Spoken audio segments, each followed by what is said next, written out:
Достар, сендер неге Айсанаға подписка баспайсыңдар? Айсана жылап жүр, я? Неге сендер лайк баспайсыңдар? Алты видео түсірмей қоям. Маған 100 лайкқа жинап тастаңдаршы. Кнопка алғым Менде, келіп жүр. по-любому, менде 28 подписчиге ба, 25. Достар, Кнопка алғым келіп жүр, кнопка. достар, сендер Айсанаға подписка басыңдар.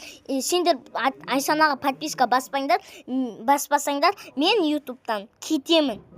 Ол точка и мен өтілік айтпаймын. Түсініңдер ма? Мені. Айсанаға подписка бассаңдар, барлық сұсақ подписка.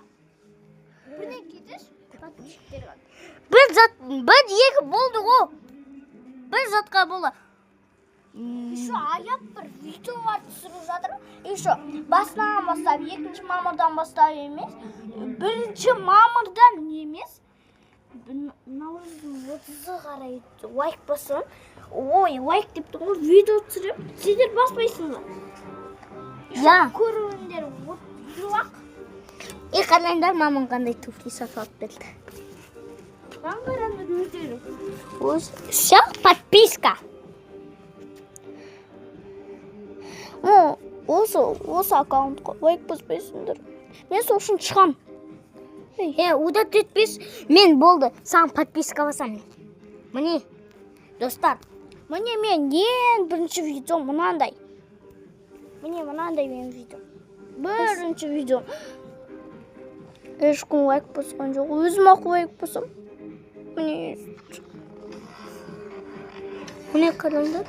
Осындай сіңілімен түскен. Я. Неге подписчик? Еще мен анау. Екінші видео. Мен айтайыншы, өзім подписчиктеріне серьезно разговор істеген деп. Достар. Тоқтасы барларыңыз, мен қазір өзім подписчик қайтам бірдеңке. Достар, сендер неге менің әпкеме подпискада баспайсыңдар? Жарайды, енді мен білемін. Сендерге осындай подружкам, обай, әпкемді үштіп көре алмайсыңдар. Жарайды, енді Айсана деп жазасыңдар. Болды ғой, ештеңе етпейді ғой. Өзі Айсана әпкем по-любому әр подписчиктер жинамайды. Үш-ақ подписчик, сендер неге баспайсыңдар?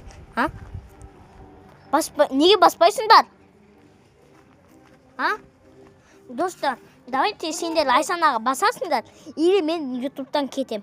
Бұл сөзім. Түсіндіңдер ма? Мен ютубтан кетем, или баспасаңдар Айсанаға. Түсіндіңдер ма? Мен ютубтан кетем.